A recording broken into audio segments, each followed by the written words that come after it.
Oh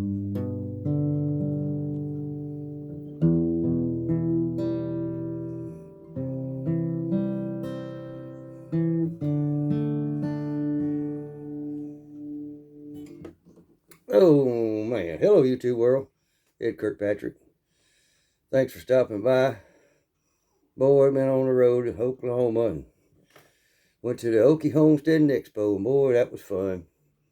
Had tickets for all 3 days, and boys got it was just fantastic to meet everybody. And I really don't want to start naming names because I'll leave somebody out.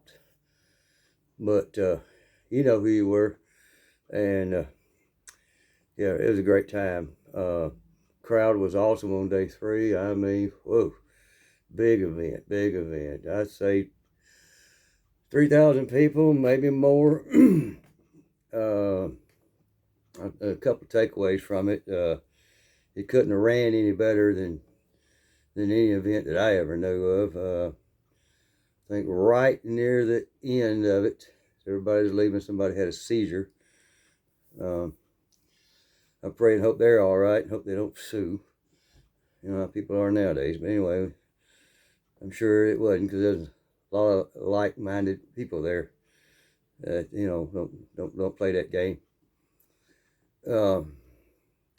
One interesting thing, I was in the front of the building there on day 3 around noon. Kind of stepped outside just kind of see what was going on, get a little fresh air. And of course, all the activity, the food trucks and everything were in the back of the building, and over into the other building, the barn building where the show animals, and it's where the vendors were, on the sawdust floor arena. And then you had the big, conference building. I saw a car pull up rather late, right around noontime. They got out. Connecticut plates on the car. Yeah, I said, folks from a long way. They got out, young couple. Immediately put their mask on, immediately got the kid, put it in the stroller, put the mask on. And I was seeing them coming toward the door, so I opened the door for them and said, how y'all doing? They're all masked up and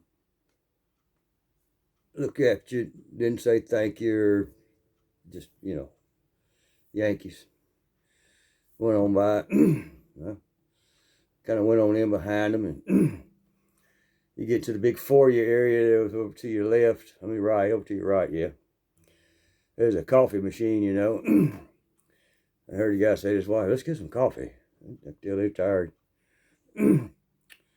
So they went over there to get some coffee, and I was, get me a cup too. So I kind of got in behind them. And they looking around and everything, say, hey, so, y'all don't have to wear them masks if you don't want to. He said, you don't? I said, no, you're in Oklahoma. You ain't got to wear them masks. If you want to, fine. Ain't nobody going to think nothing else of you, but boy, they took them things off so fast, make the head spin. And they looked around like, yeah, nobody's wearing a mask, honey. Yeah. I said, y'all ain't got to worry about that mess here. Anyway, it was kind of entertaining in a way. But the event went well. They had all the prizes and the giveaways, question and answer session near the end, and all the different, the band, cotton picking kids. They were awesome. But I thought about something on the way home driving back. I said, I used to do something similar in the 80s. I was the chairperson here in my hometown of Millersville, Georgia, the National Wild Turkey Federation. And we had the biggest chapter in Georgia. And by far, one of the smallest cities. We had more members in Atlanta, Savannah, Columbus. We worked at it real hard. And but I throw an event every year. The fundraising event, the banquet, big banquet in the spring. 2 weeks before turkey season, get everybody's blood. Turkey hunters up, and yeah, we made sure that we had the major players, the ones with the money, because that's how you raise money.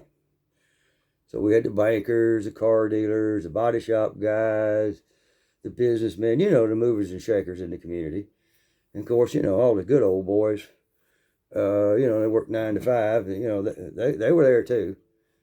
Tickets were $50. That basically covered the meal. We'd always serve, you know, ribeye, baked potato, and a salad. And we always had an open bar. And about 3 kegs of beer, then hire some bartenders, set up a big old bar. And of course, you know, it's mostly wild turkey. It's what them boys are drinking, Crown Royal. Hired a few bartenders. We hired some pretty girls running around selling raffle tickets. And one of the easy money makers we did was you take a deck of cards, 52 cards, and it's got 2 jokers. That's 54 cards. And you sell $20, $500 prize. And you draw one every 30 minutes, and you sell out of cards. So, you know, you make a little over $1,000, and then you draw the card. You tear the card in half. You keep one half and throw the other in the box. You draw the card out. There's the winner. They get the $500 cash. Do that 4 or 5 times, you know, you got some more people got money in their pocket. And then we sell tickets on a 4-wheeler. We have a nice $5,000 4-wheeler up there, and we sell about 200 tickets at $50 a pop. That'd give us 10 grand, so made up 5 grand like doing that. And then after the meal and all that, of course, we saved the 4-wheeler price to last, so nobody'd leave early because we had the auction coming up. So we had some raffles, and then the auction come up, and Wild Turkey Federation back in those days would send you a core package. It cost you about $2,500. It had the prints, a few sculptures, knives, a couple of guns in it. And back in those days, they allowed you to, you know, you could go get your own gun. So we always made sure we had 20 or 30 guns to raffle away as well, or auction off. We'd auction some of them off, raffle them off, most of them off. But one year in that core package, there was this little ceramic dove. I don't know how, anyway, 9, 10 inches tall. And I started to put it on a silent auction, and the representative from National Wild Turkey Federation, his name was Colonel Jim Newbill, a Southern gentleman, if you ever want to know one. He's going on to be with the Lord, but he said, you know, he said, we've been auctioning that thing off at a few of these other banquets, and it's, you know, it's been bringing a couple of $100. He put it on silent auction, it may not bring but 50. So all right, we'll add it to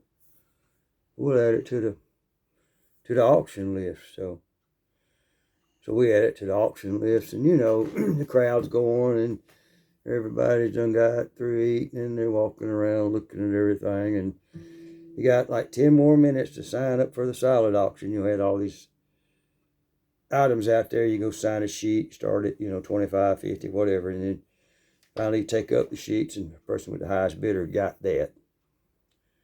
So, you know, while that was going on, I saw some of the guys, some of the big players was walking through there, and that's one dude out of Gray, Georgia over here named Bill Luckadoo. He's gone too. He's a big real estate developer.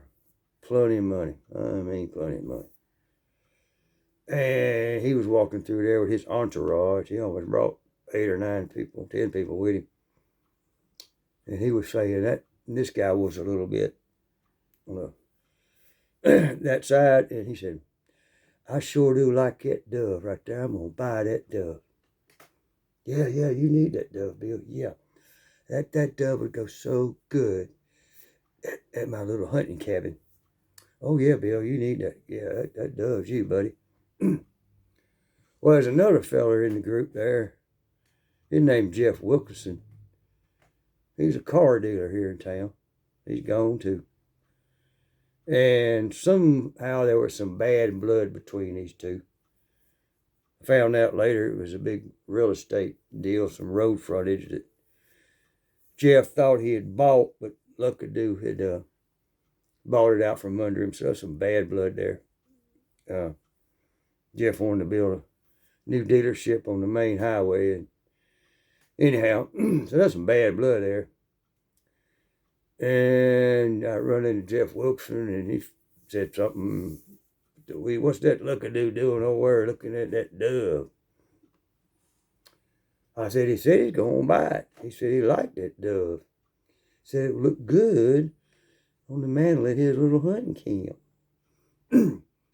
Well, he going to pay for it. I said, okay, yeah. So anyhow, the auction, got started and all that was going on. And we raised a good bit of money. Some of them prints there, a Terry Redland print. Back in the day, bring $750,000. Some of the other prints, bring $300, $400, $500. He got down to that dove. Of course, the bid opened at 100, and people just started bidding on that dove, and I'm like, man, I can't believe this. The dove got up $1,000, $1,500, $2,000, $3,000. There was a couple other people in there bidding on that dove. I mean, it was one of 10, but it's just a ceramic dove. It was pretty, but it's just a ceramic dove. But hey, we're raising money for a good cause, Yeah, let's go.